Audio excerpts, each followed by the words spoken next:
evening, everyone. For those of you I haven't met, I'm Jerry Halpin with the Historic Society, and I want to welcome you to tonight's lecture. A little advertising first. The Historic Society is a membership organization, and we receive our financing from memberships, donations, fundraisers, and our gift shop. So I encourage everyone that's not a member, please join. There's brochures in the back, and we'd love to have you all be members. Any donations that we receive tonight will go towards our capital campaign, which is redoing the museum and the Dottridge homestead. So anything would be appreciated.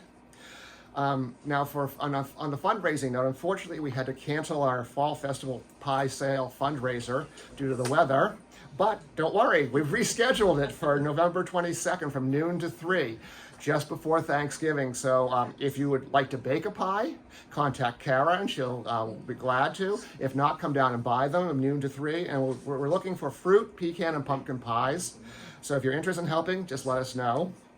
In addition, mark your calendar for our Black Friday sale at our gift shop starting right after Thanksgiving. We'll be open weekends through till the holidays. So again, that you can help the organization that way. Also let you know all our presentations are recorded and they'll be posted on our website. So if you know people that aren't able to make it, would like to see it, or you'd like to look at something again later, they'll be on our website and you can pull them up. So tonight, I have the pleasure of welcoming Dan Zoto, who has been working with our Historic Society since the spring, cataloging a recent donation of Native American artifacts from the Cotuit area. These artifacts span about 8,000 years and spotlight the rich heritage of the Wampanoag Nation here in Cotuit. Dan is an archaeological consultant working as a cultural resource management archaeologist in the Northeast. He does extensive public outreach with the Cape Cod Museum of Natural History. Dan holds a bachelor's degree from UMass Amherst and a master's degree from the University of Connecticut, both in anthropology. I'll let Dan fill in other things, but welcome, Dan. Wow, thank you, Jerry. Thanks everyone for coming out. That was a great introduction. We actually basically took everything I was going to explain about myself. LinkedIn is dangerous. No, that's really great. For one, I'm excited to be here. So thank you, Jerry and the Historical Society, for having me. Got a pretty big audience. I wasn't sure how many people are interested in Cotuit history. This is great. So thank you for thank all of you for coming out. So as Jerry said, my name is Dan Zoto. I am a professional archaeologist. I work in cultural resource management, and that's a sector of archaeology that mostly goes out ahead of certain construction and development projects and looks for either ancient Native American or early historical period sites and try to learn something about them before they're impacted by whatever project.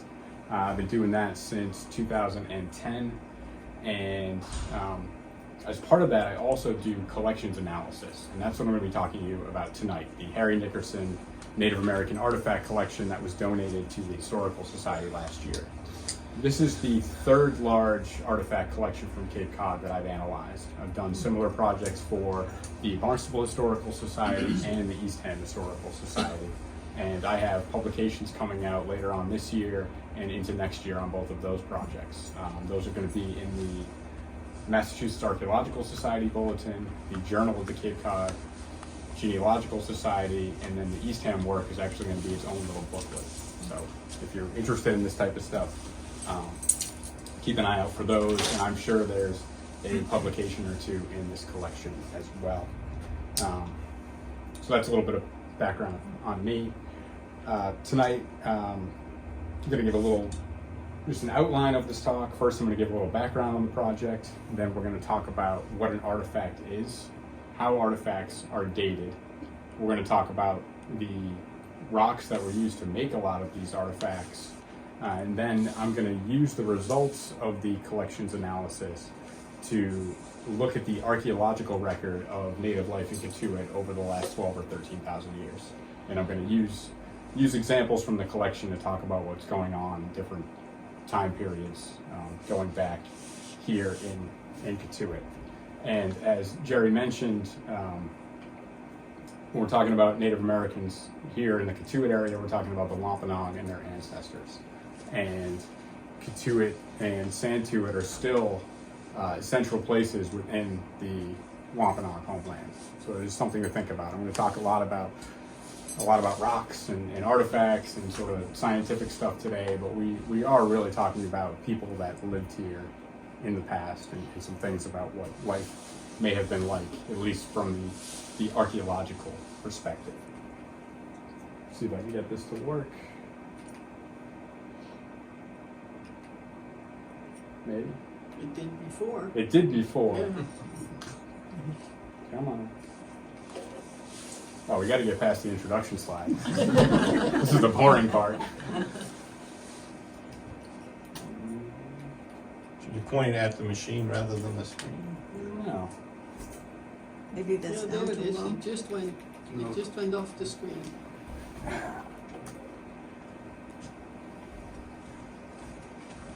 This doesn't want to do There There we go. Yeah, just Can you let turn me know down the when you want lights so it. I can see that? Can you turn the lights? I got it. Okay. It just froze up on me. Okay. Can you dim the lights a little? Sure. I heard somebody else. No, that's fine. That's great. Keep This that is going to man on be a his casual toes, yeah. scientific talk about rocks. Has an exercise in them. All right, is that good? Beautiful. All right. Yeah. Now, you requested the lights being low. Please don't fall asleep on me. Right in the front row, I'll feel bad. If I do, just push me over.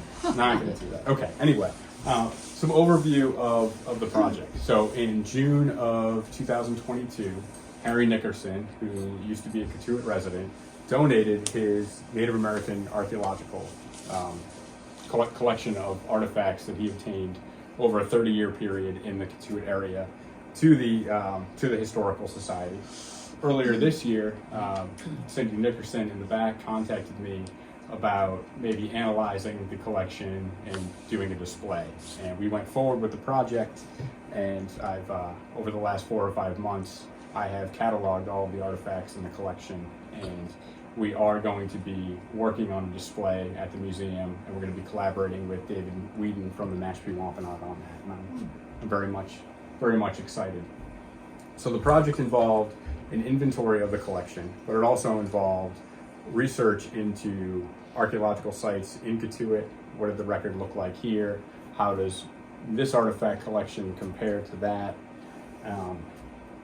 And I've already mentioned it's going to be a future exhibit. Everything is being summarized in a report that's almost done that will be submitted to the Historical Society very soon. I'm just waiting on a few site numbers from the state. That's a little bit of the overview. So who is Harry Nickerson? This young man is a retiree that is now living in Ellsworth, Maine, and he was born and raised in Cotuit. And as a boy, Harry had a paper route. And on that paper route, he would cut through people's yards to make the route shorter. And one day, he's a very smart guy. One day when he was cutting through someone's garden, he happened to find an arrowhead. And after that, he continued to pick artifacts out of this garden. And he began to sort of catch an eye for what native artifacts around here look like. And he collected them from other places around town, like the surfaces of some of the dirt roads in Cotuit. He visited a lot of construction sites, and he really began doing this as a young teenager. After he graduated high school, he joined the Marines. When he got out of the Marines, he worked for the telephone company as a lineman, and that brought him to a lot of other construction sites and gave him opportunities to collect artifacts there. And as he worked on the telephone lines, but also laying buried cables. So in those trenches, he would find artifacts as well. He was a member of the Massachusetts Archaeological Society for a time, and he adhered to their ethics at the time, which involved not digging for any artifacts. Everything was surface collected, and he later on in life realized the value of his collection and decided to donate it to the Historical Society. I have 2 quotes on the board from conversations with Harry, and one says, "I just had an eye, I'd see a little edge in the ground."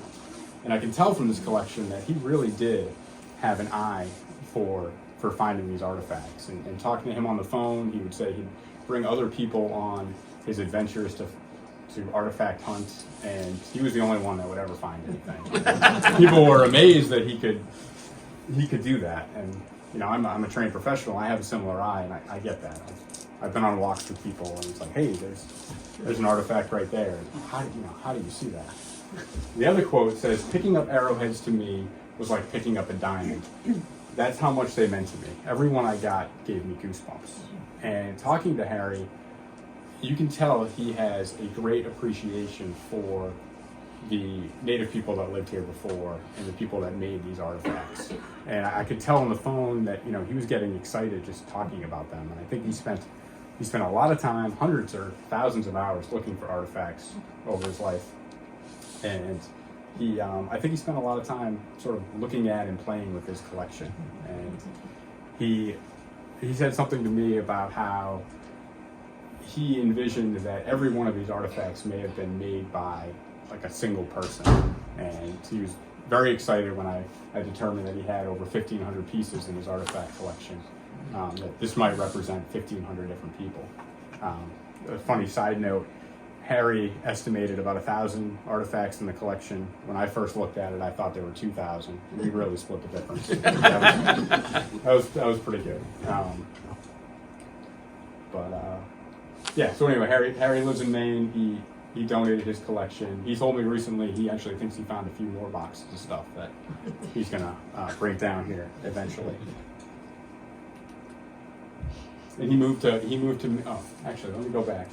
So I mentioned that Harry collected from construction sites. There was a lot of development happening in the 70s and 80s around here. So he had a lot of opportunity at these subdivisions to find artifacts.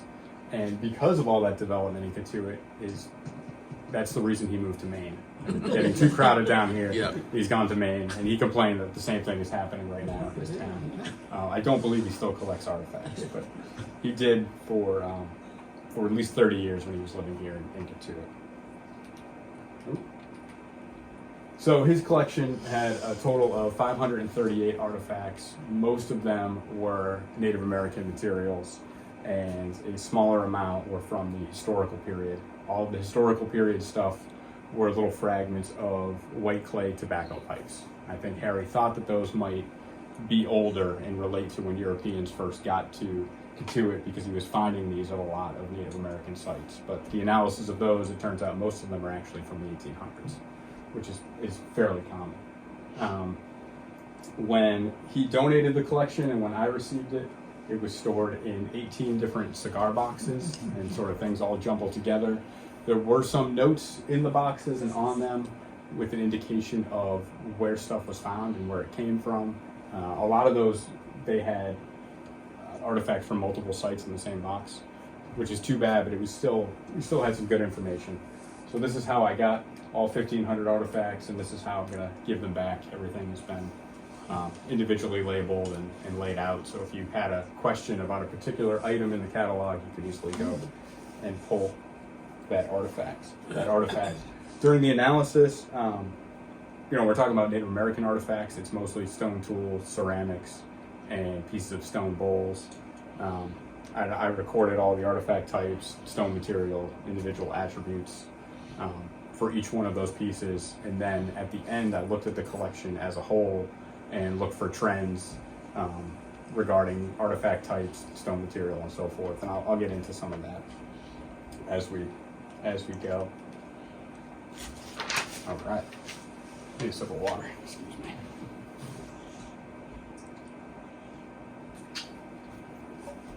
So what is an artifact? An artifact is any portable object that was made, modified, or used by people. We consider artifacts to be things from the past, and they usually are, but things that you might make or use today, will become an artifact as we move forward in time. Native American artifacts, I mentioned, we're talking mostly about stone tools and ceramics, and that is because with the archaeological record, we are left with non-perishable items, and that's things that are made of basically stone or fired clay. And this is only a small part of the actual stuff or equipment that people would have had. if you look at ethnographic examples of hunter-gatherers today or historical examples of hunter-gatherers, most of the stuff they have, up to about 90% of it, is made out of things like wood or bone or plant fibers. And in the acidic soils that we have here, that stuff decays very rapidly, and we're left with just the bits of stone and ceramic. But each one of these is an indication or physical evidence of some type of human behavior, whether it is making a tool, what that tool is used for, cooking something, and so forth. There are hints about what people were doing with these things in each and every one of them. So that is what an artifact is. In archaeologists, we sort of do a forensic investigation of the past. You know, we're looking at the stuff people made, the patterns of that stuff in the ground, or in a collection like this, and trying to come up with ideas about what behaviors might have been happening in the past. Oop. I'm gonna get this thing by the end. So how are artifacts dated? Usually I get asked two questions. Is this an artifact? And if I say yes, it's always followed up by how old is it? People always want to know that. There are two ways to date artifacts, and that is absolute dating or relative dating. And they are both related. We're going to start with absolute dating today. Absolute dating is when you can submit a sample for some type of scientific analysis that can give you a direct date of when that sample was created, when that event happened in the past. Most commonly here we use radiocarbon dating, but there are also things like tree ring dating, where you can look at series of tree rings, or there are other scientific methods where you can identify when something was last exposed to sunlight and get sort of a scientific date about when something happened. An example here, this is from an excavation unit at the Taylor Bray Farm in Yarmouthport. They had an archaeological program that went on for, I believe, almost 10 years, starting, well, maybe not 10 years, because it started 10 years ago. It hasn't gone on for a few, but they had one going on for a while.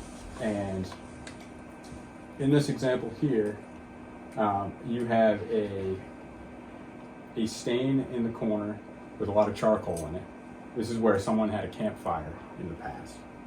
Around that campfire, there's a scatter of artifacts. If you're able to collect some charcoal from that fire to submit for radiocarbon analysis, you can get a date when that fire happened, and by association, figure out when that artifact scatter was laid down. In this example here, that charcoal returned an age of about 3,800 years ago. So the artifacts around that are assumed to be 3,800 years. Radiocarbon dating is sort of complicated, but in a nutshell, every living organism is exchanging carbon with the atmosphere. When that organism dies, whether it be a tree or an animal, that exchange stops, and there are different isotopes of carbon that are still within that organism that decay at a known rate.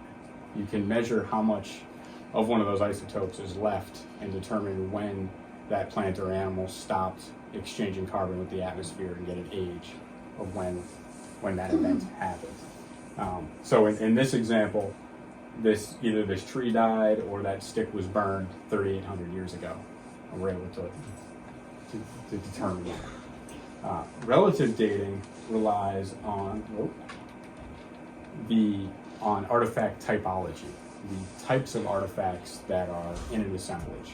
So there are certain artifact classes like spear points or arrowheads that change shape over time, and they have what we would consider diagnostic attributes.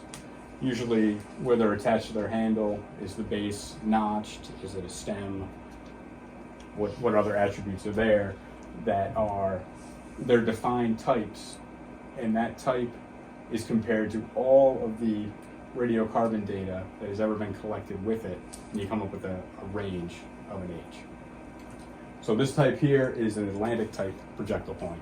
Every time that is found in association with carbon that can be dated, you get a date of 3,600 to 4,100 years ago. And this one here, we got 3,800 years. It's sort of right in that range. If I just have that artifact, I can give that 500-year span of the age. If I have it in association with something else, I can give a much more direct date. So all of the dates that I'm going to talk about and everything in this collection, I used typology and relative dating. This is a collection that came in cigar boxes. I have no idea what it looked like in the ground, what it's associated with, and so forth.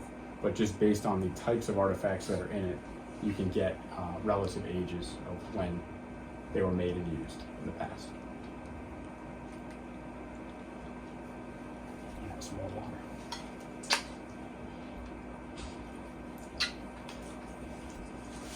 The next little bit of archaeological background that I want to go over are different types of tool stone.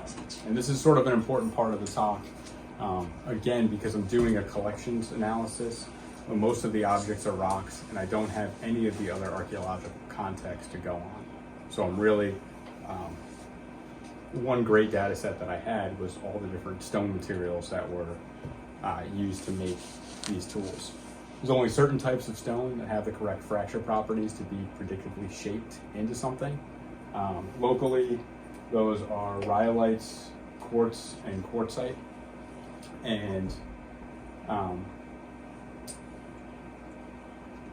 the tool stone on the Cape was obtained from cobbles on the beach. We have no bedrock that's accessible on Cape Cod. It's all buried between 200 and 900 feet of sand. And based on the limited geologic coring that's happened, I don't even think we really know what the bedrock is below us because it's just so inaccessible. But native peoples here were using the cobbles in the glacial till and selecting certain ones and using those for their stone tools. And this is sort of a trajectory of how you might go from a cobble to a finished projectile point along the way. The other way to get tool stone is directly from bedrock sources, which we don't have here, but there are very prominent outcrops of high quality stone that native peoples quarried in the Blue Hills of Boston, on the Worcester Plateau, in the Hudson Valley, even as far away as southeastern Pennsylvania. And those stone materials we see here on Cape Cod. Depending on the time period, some might have been obtained through direct acquisition, actually going to these outcrops and collecting the material. Others might have been traded. And we'll talk about that a little bit as we get more into it. So now the project. A couple of high-level highlights. Every cultural period is represented here over the last 12 or 13,000 years. So archaeologists divide the past into these named slices that we call a cultural period. And we do that really just for ease of talking about the past. Instead of saying, at the time when people were making these tools and these tools and these tools and doing this, we say the late archaic period, and then we know what we're talking about. So those are the names that I'm going to be using today. We'll talk about each one. The other thing that was a highlight of the collection is we had both local and exotic stone types. So we have people getting a lot of their material from the local beach cobbles, but then we also have some high quality stones from the Hudson Valley, western New York, jasper from Pennsylvania, and some other sort of funky rocks that I don't know exactly where they came from. They might be just rare examples in the glacial till. They might be coming from places we just haven't found yet. And the raw material, which is the type of stone and the sourcing of that, is something that we use all the time in archaeology to figure out how people are moving across the landscape or how people might be connected to other people in different areas.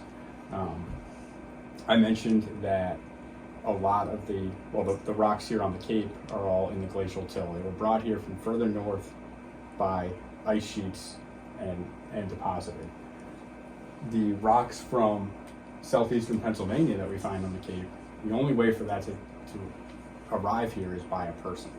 So you can look at the places where the stone is naturally available, and then compare it to where you find it on archaeological sites, and you can trace how people are moving around the landscape. And then we did update some of the archaeological site records. One existing site and reported 2 new sites to the Massachusetts Historical Commission. I use those files all the time, so that's exciting to me to be able to contribute some new places. So, this is the point where I am going to really highlight sort of the archaeological record of the last 13,000 years in Cotuit, using artifacts that are in this collection. Like elsewhere in New England, the oldest stuff in this collection dates to what we call the Paleo-Indian period, between 10,000 and 13,000 years ago. And there were 3 definitive artifacts in the collection from that period. The first one is this bottom part of a fluted point. Those are the earliest artifacts that are found anywhere in New England. They date somewhere between 12,900 years ago and about 11,000 years ago. And at that time, Cotuit was a much different place. It would not be recognizable to someone today. So 12,000 years ago, we are at the end of the last ice age. The glaciers are still active north of the St. Lawrence Valley. They're out of New England, but they're still around. The environment is generally a lot colder. The plants and animals that we had here would have been spruce forests and open grasslands, and that would have supported probably herds of caribou. And Cotuit also was much further inland at that time. This map shows the shoreline at the beginning of the Paleo-Indian period and the shoreline at the end. You have much of the Earth's water trapped in these massive continental ice sheets. Sea levels were much lower, and as that ice is melting, the sea levels are rising. And at this point, it's happening quite rapidly. And because if you look at this map, it's a really good indication of why we don't find a lot of Paleo-Indian sites on Cape Cod. And a main reason, well, there's 2 reasons for that. One is very early, there are not a lot of people on the landscape. But those people that are here have a lot more area to work with than we have to look for them. So it's pretty rare to find Paleo-Indian stuff. And even in big collections like this, to even have a few pieces is pretty special. Back to Cotuit being not like today, it's way in here. Cotuit Bay was probably a series of kettle ponds that were either next to each other or maybe connected. If you think about somewhere like Waquaket Lake in Centerville today, it's got a whole bunch of bays and inlets, and it's this big area. And if you think about Nantucket Sound creeping up on it and eventually infiltrating it, it might look something like Cotuit Bay way in the future. We don't have to worry about that. But that's sort of the same kind of thing that eventually happens here. So we have evidence of people here before 11,000 years ago, and then we have some late Paleo-Indian artifacts that date to 10,800 years to 10,000 years ago. And this is a point where, again, we're transitioning out of that ice age. You're losing the open grasslands and the caribou, and you have oak pine forests sort of moving their way north. And with that, you have a change in your prey item, your large game animal. Your caribou are being replaced by deer. And because of that, people are changing their technology because they are no longer following a herd animal in open grasslands. They're now hunting more solitary animals, the deer, in a forest environment, and they're changing their tools to do that. We have some evidence of that. And these last artifacts here are non-diagnostic. They could really be from any time period. They're little scraping tools, but they're made very finely and of these high-quality cherts from the Hudson Valley. And I've worked on a Paleo-Indian site in Avon, Connecticut that had 50 or 60 of those, and seeing these in the collection, it just really stood out. These remind me of the Avon artifacts. Can't say for sure out of context, but those are also possibly very ancient. So we move a little forward in time, we get to what archaeologists call the early archaic period. And the big transition between the Paleo-Indian and the archaic period is really a geologic transition. We're out of the last ice age and we're into the Holocene, which is the geologic time that we live in today. Cotuit is becoming a little more recognizable. We're probably dominated by oak pitch pine forests at that time. The bay would have been still freshwater kettle ponds. Sea levels are continuing to rise. This is what they looked like at 8,000 years ago at the end of the period. So Nantucket Sound is flooded, but still Cotuit is still way over here. So we're still pretty far away from the coast. People are focused on inland resources and regionally, and I'm talking all of New England, there are not a lot of sites that date to this period for whatever reasons. Probably because it's a time of great environmental change and there might just not have been a lot of people here. But we don't find a lot of early archaic stuff, and there's only one artifact that is potentially dates to this period in the collection, and that sort of fits in with the regional record. Oh, I did it again. And we have a big difference as we move into what we refer to as the Middle Archaic period. By comparison to the one early archaic artifact, we have 46 artifacts from this time period. And I should mention, all of these photos are from the Nickerson collection. Probably should have said that a long time ago. But these are all from Cotuit. They're all going to be at the Historical Society, and a select number will be displayed. So during the Middle Archaic, you have a significant population increase.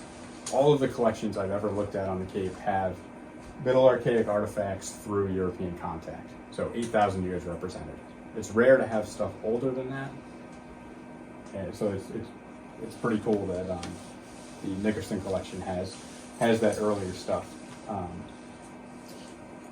But we have a significant population increase in the Middle Archaic. We're getting closer to the coast. I don't know if with sea level rise, Cotuit Bay would have been infiltrated yet.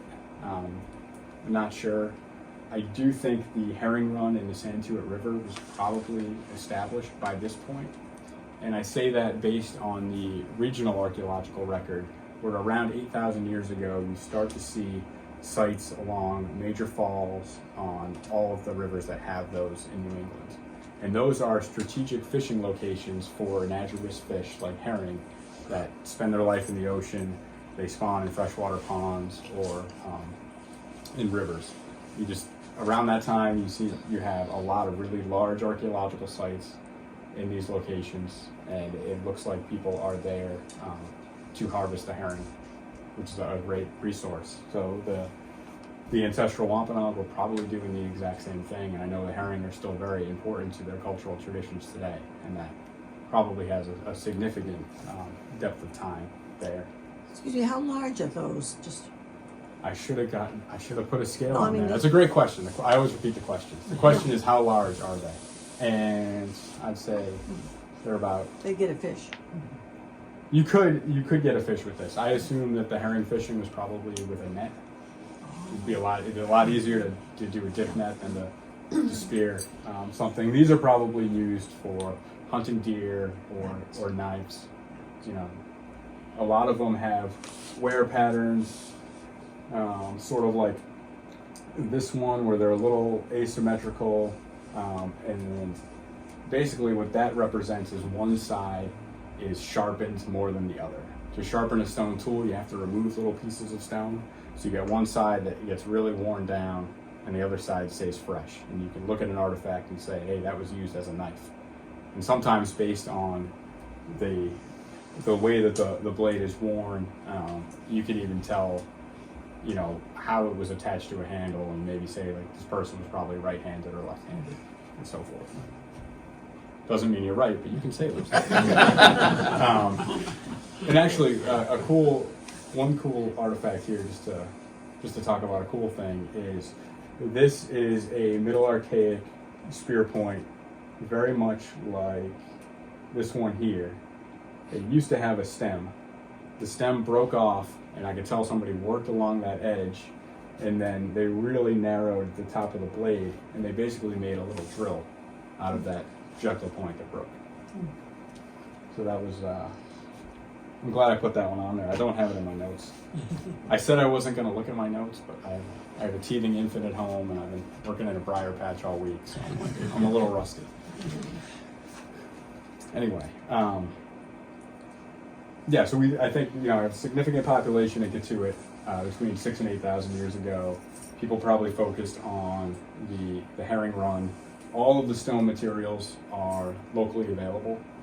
And another archaeologist on the Cape, Dr. Fred Dunford, probably 20 years ago now, proposed an idea that by the Middle Archaic period, you had people living in defined territories within different river valleys on the Cape.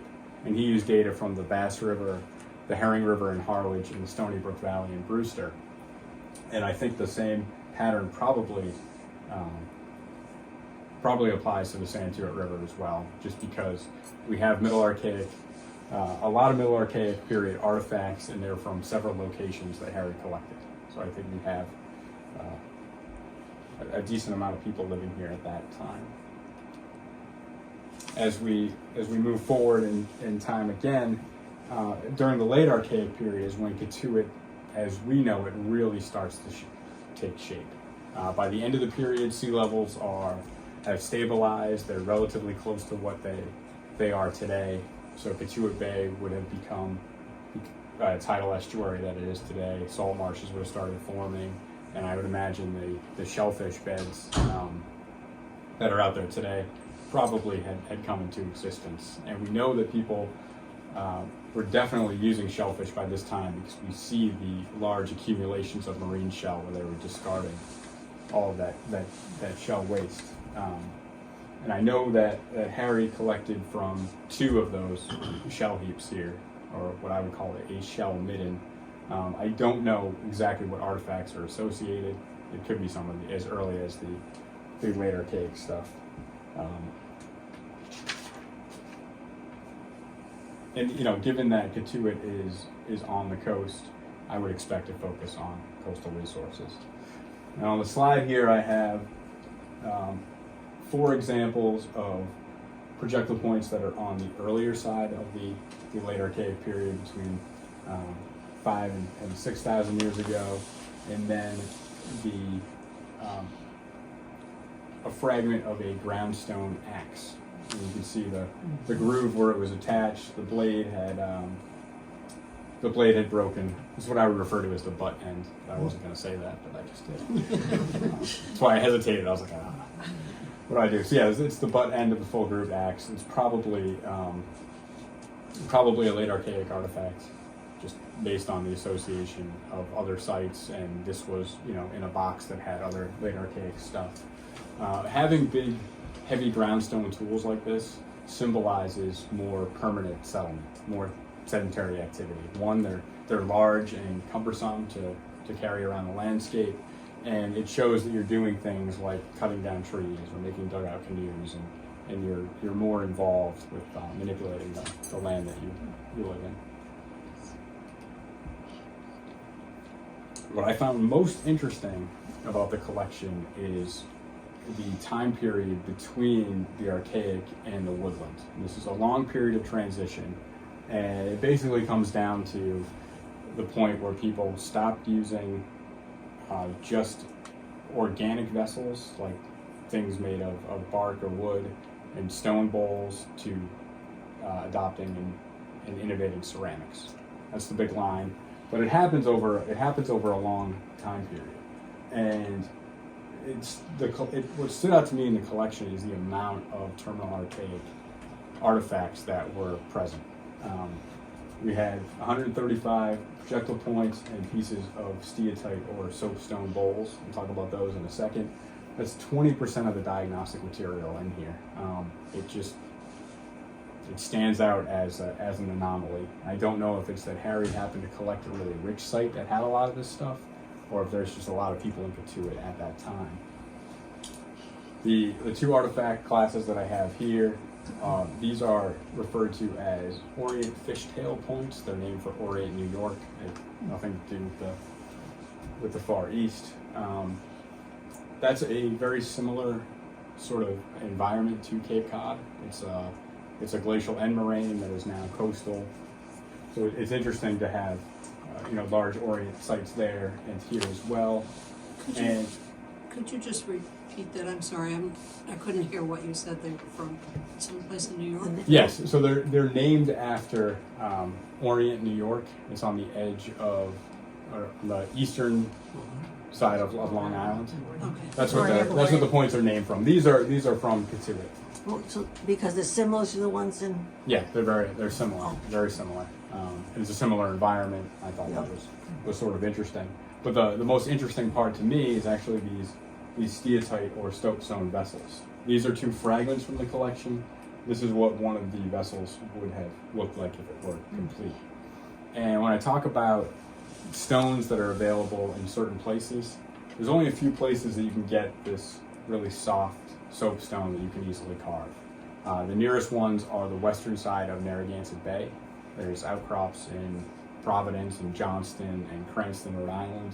There's also some out in Worcester County, in the Connecticut River Valley, and western Connecticut.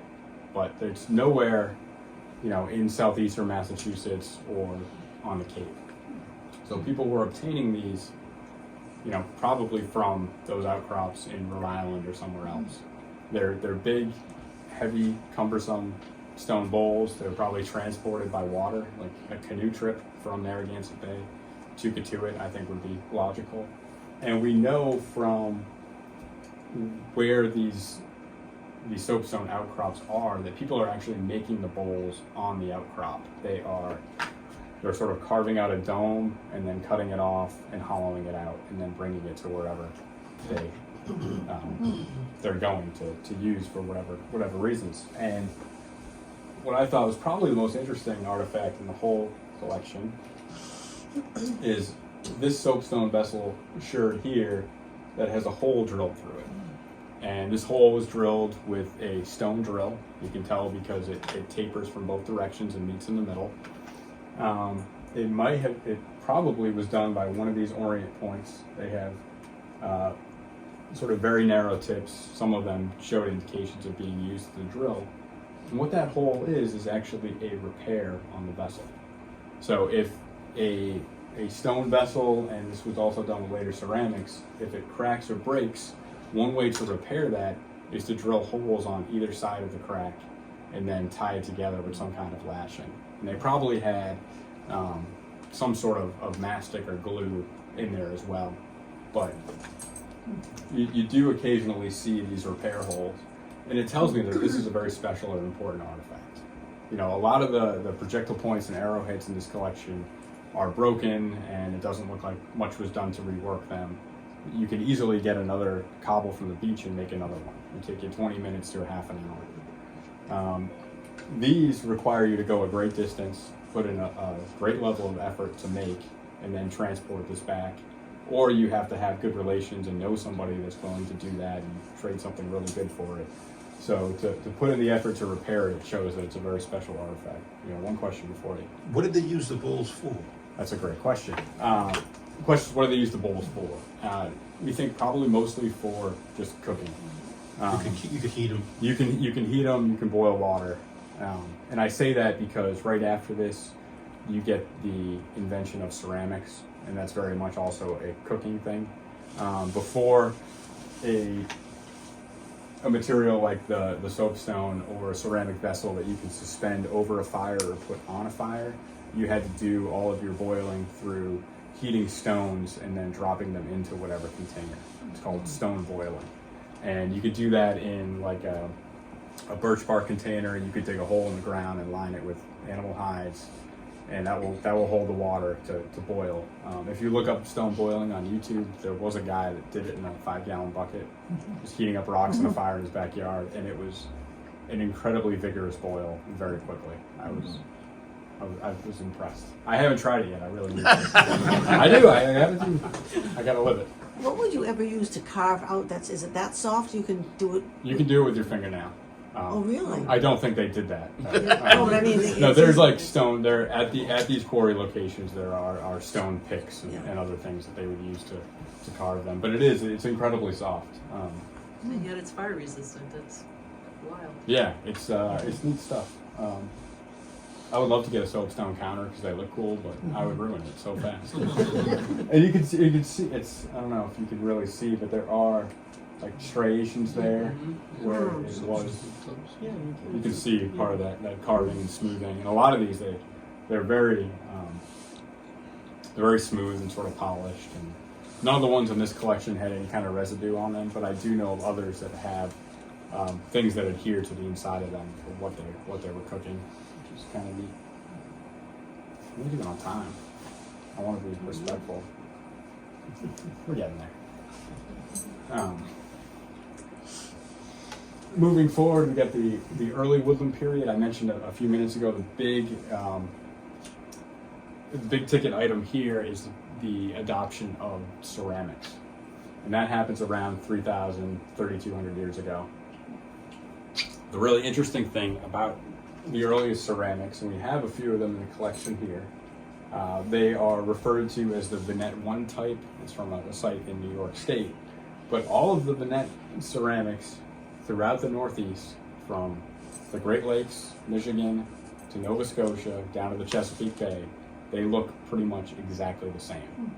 And they all show up right around 3,000 years ago. So we don't actually know sort of who invented it first. The resolution we have, we can't say, okay, the earliest ones are in Michigan and then it moved across the continent, which you can see that sometimes with projectile points and other artifact types. But for whatever reason, you get ceramics all at once. It's probably a really hot new innovation, and it spread very quickly. And the recipe to make them was the same almost everywhere. Now, traditionally, or 30, 40 years ago, people thought that when you had these ceramic vessels, it means that people have settled down, they're sedentary, this is associated with farming and so forth. Within the last 10 years, people have done studies where they look at the little residues that are inside these vessels and see what they were cooking in them. And most of them come back with some kind of aquatic resource. It seems like people are using these to boil fish.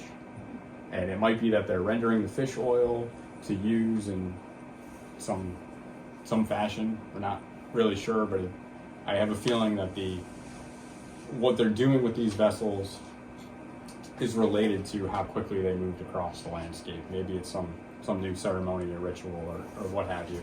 And when an archaeologist says ceremony or ritual, it means we have no idea why. That's the ticket. So if you ever hear that, that's why they're saying it. Yes. Were those ceramics all fired that early? Yes, they were. So it's all fired clay.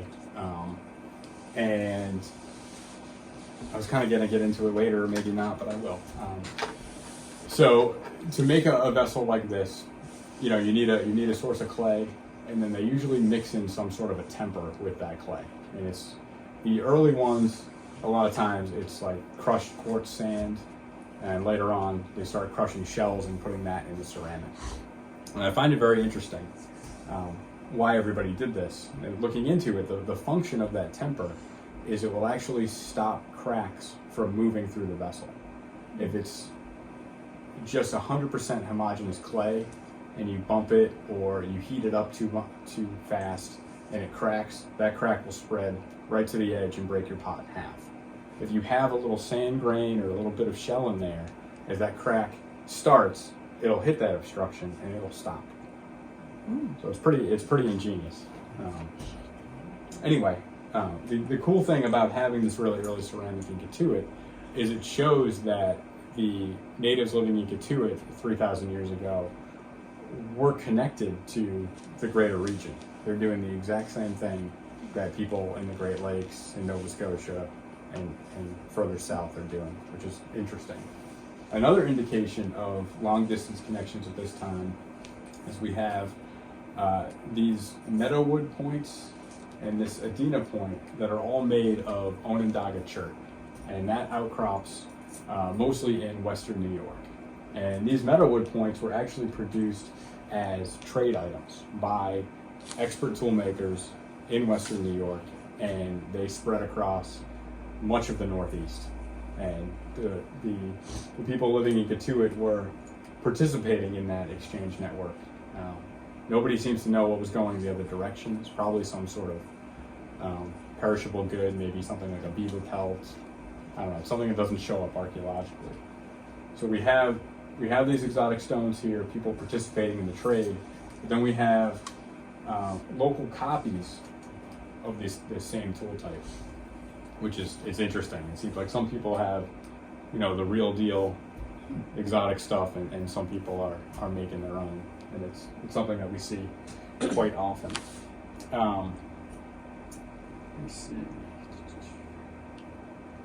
Again, by 3,000 years ago, Cotuit as we know it is pretty much here. We know that the shoreline changes every year, but the general shape is there. So I think all of the landscape then would be recognizable today. Because this thing is now frozen.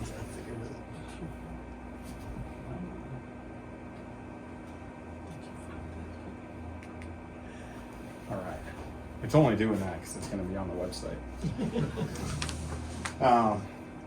Very briefly, we'll talk about the last few periods. So I want to have time for questions and all that. I don't want to keep people forever. We had a similar amount of Middle Woodland stuff. This is, again, it's archaeologists dividing time sort of arbitrarily. The ceramics get a little more elaborate with decorations. You have little dentition stamps and some scallop shell stamping on these. And for the most part, we have local lithic materials, but then you also get a significant portion of exotic stuff in the Middle Woodland period. So you think about before people are trading with Western New York. At this time, it seems like people are still involved in long distance trade, but the orientation has changed. And now they're engaging people more in like southeastern Pennsylvania, the Delaware River Valley. And we know that from the Pennsylvania jasper that ends up here. And it's long distance exchange is something that is pretty fascinating. One of the things that we always try to do in archaeology, and I think we do it quite poorly, is figure out why people are doing something. It's easy enough to say this is what it is, but what does it mean? And when people are engaged in long distance exchange or trade, it really might be expanding your safety net. If you have a relationship with people in Western New York or people along the way, it's sort of down the line trade, you don't have to know someone in Western New York, but maybe you're getting this from the Connecticut River Valley and you have connections there. If something happens to your environment and you're having trouble surviving, you can rely on people that live outside of your immediate region that might be better off. And I think that is the reason why you see a lot of long distance exchange in hunter-gatherer societies. It's not about profit and wealth and things like that. I think it's about maintaining the relationships and the safety net. So we're seeing that here, and this fits the regional pattern.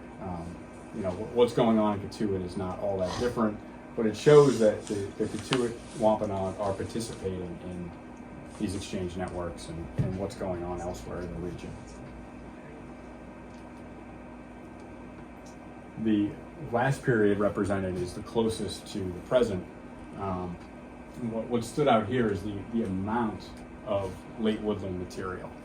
So the late woodland period is when we start to see the native life that was recorded when European explorers got here.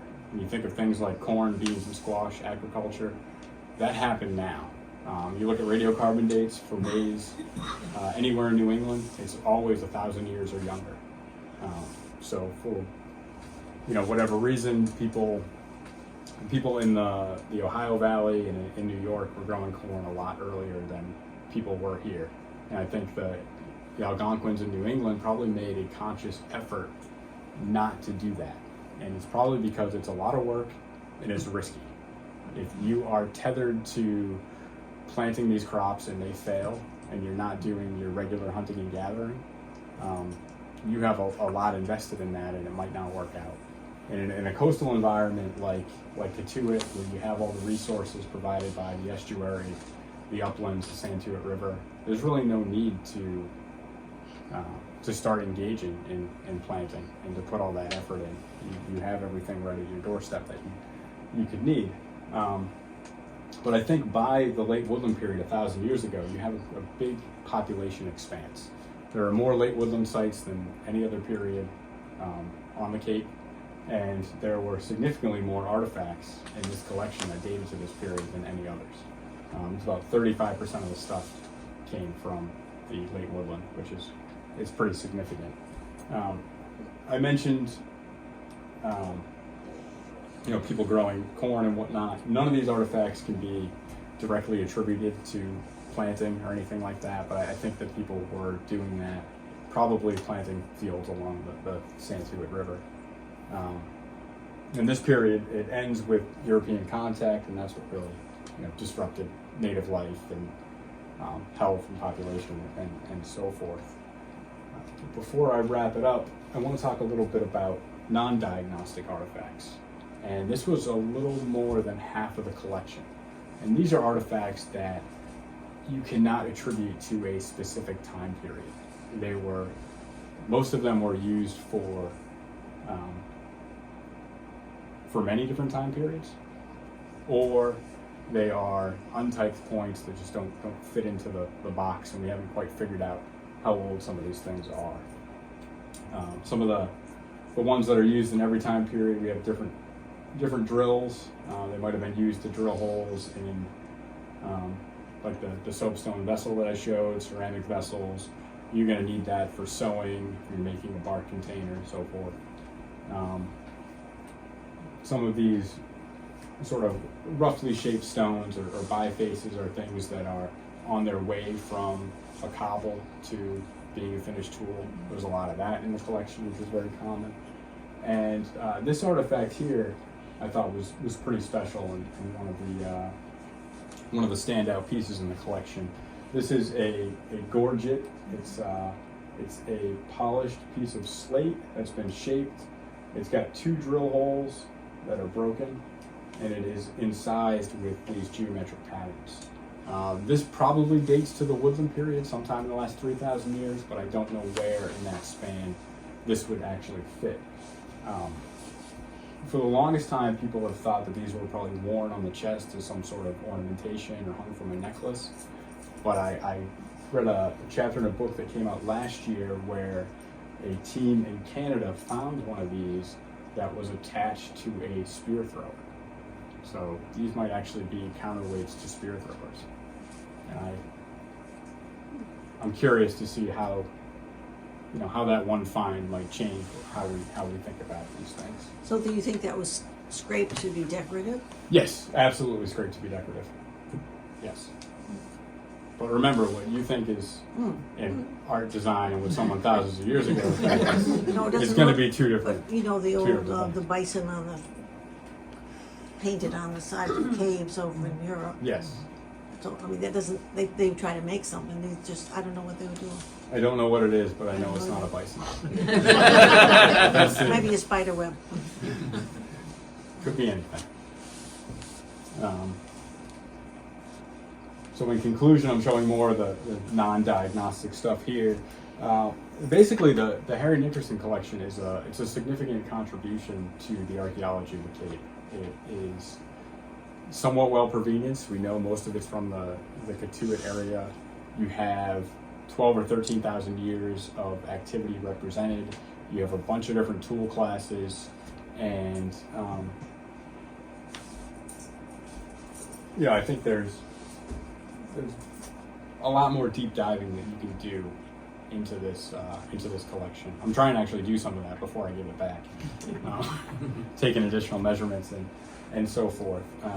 And I think it's really cool that Harry donated the collection while he was still alive. Well, he was still alive.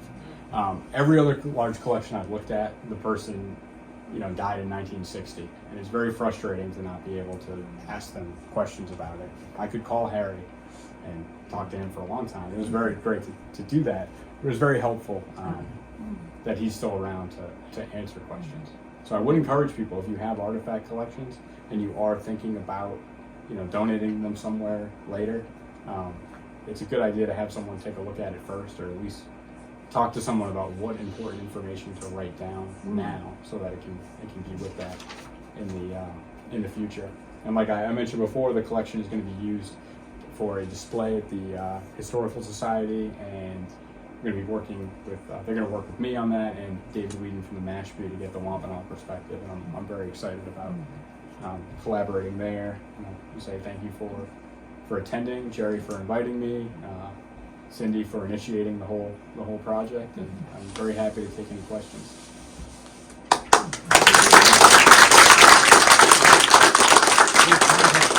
Questions or any more questions? Well, this was great because we were sort of asking as it went along. Yeah, I think I like to keep it casual.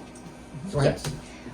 My husband was a scientist, and he and I built a house in Woods Hole, and we left the front corner natural. And one day he went out there and he discovered a beautiful little quartz arrowhead, and he showed it to Dr. K.O. Emery at the Oceanographic. Oh yeah. Okay. And he said it was probably around 4,000 years old. The question I have now is, what shall I do with it? Who shall I leave it to? I'm going to repeat the question. I'm going to summarize. A long time ago, her husband found a little quartz arrowhead next to their house. Dr. Emery? K.O. Emery. K.O. Emery. He's like an oceanographer. He's passed away, but he showed it to Dr. K.O. Emery, who was a friend, a geologist Yes, at the Oceanographic. I've read his geology stuff. Yeah. She showed it to a geologist and said it was about 4,000 years old, and that's probably correct. Although I just had a paper published a week ago that talks about late woodland radiocarbon dates for those same types of artifacts from a site that I worked on in Connecticut. And then I did regional comparisons where I found 13 other sites in the region where they have these later dates. And I think that a lot of those little quartz points, which I wish I had a photo of now, I would consider them almost non-diagnostic artifacts. They start being made 5,000 years ago, and they're continued to be made up until European contact. And the reason for that is there's only so much you can do with a quartz cobble. And the question is, what Yes, shall I do what with should it? you do with it? Well, that's a great question. What to do with it? Yes, right. Well, you know what I usually tell people is I'm totally fine with like keeping something in the family. I would love to talk to you about where, and if you want to file a site form that you can take a picture of it, say where it was found. It becomes part of the official archaeological record, and whatever you want to do with it is fine. It's yours, but the information is useful, and it could be useful. Every time I do a project anywhere, the first thing I do is look at the state site records, and I figure out what has been found within a mile of my project area, and I use that for expectations and then comparisons for what I found. So if you're interested in doing that, So we can talk. she would report it to the state, or to Yeah, you? the state. I could fill out the form for the state. Oh, I do it okay. all the time. It's always easier if I just do it. Yeah. It would be, yeah. Yeah. I'll let Jerry pick. I can take that one. I get time. Okay, well, What's this? Oh, all right. I found a dime. Spear point? Okay. Well, we have an artifact. It's made of quartz. It's certainly worked into some type of a point. This is what I would consider non-diagnostic. It's a little biface. It could have been used as a knife. It could be handheld. It could be attached to something. It could have been worked to a certain extent and It abandoned. looked like it had a notch in it, maybe it's like Or whatever. You could tie on both sides once the body's broken It's over the years. Where'd you find it? Sandwich. Yeah. Now, you want a ghost story?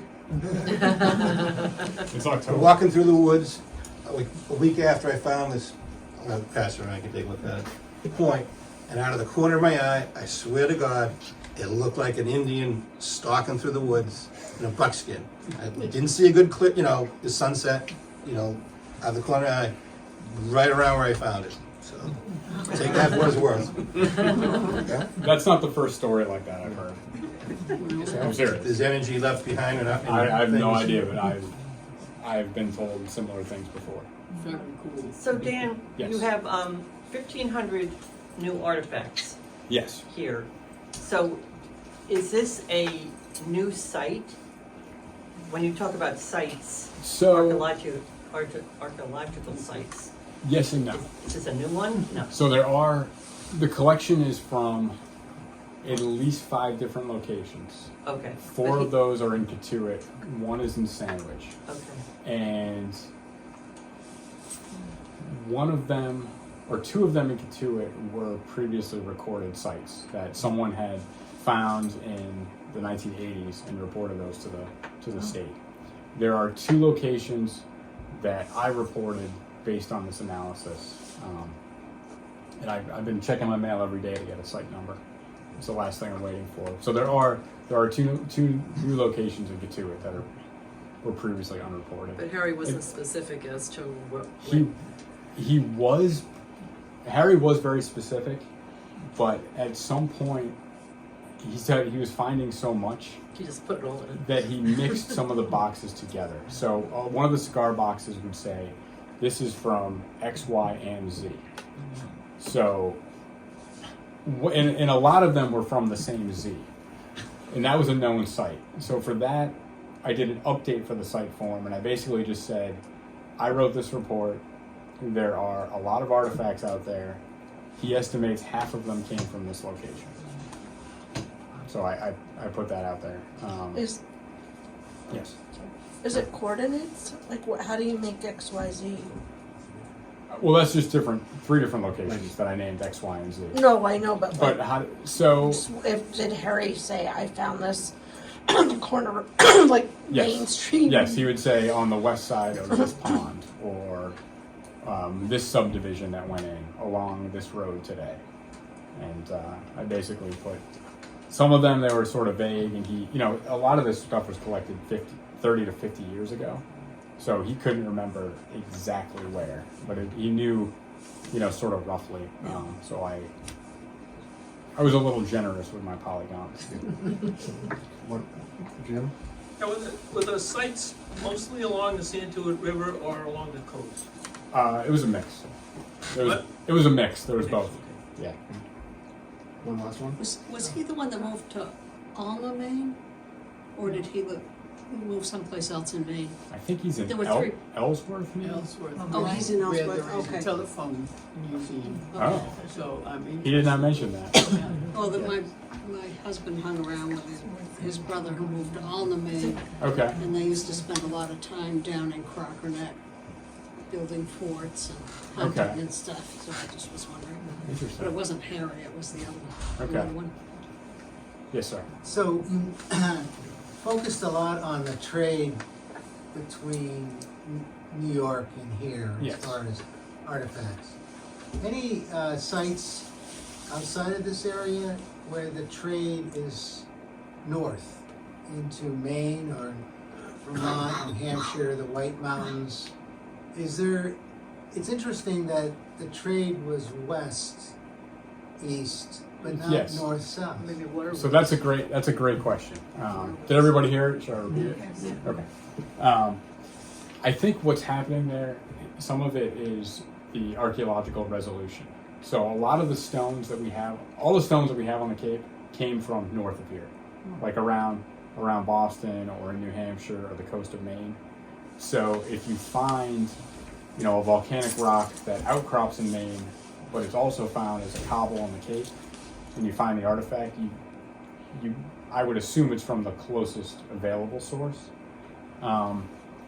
There is a specific type of stone called kineorhyolite from around Moosehead Lake in Maine.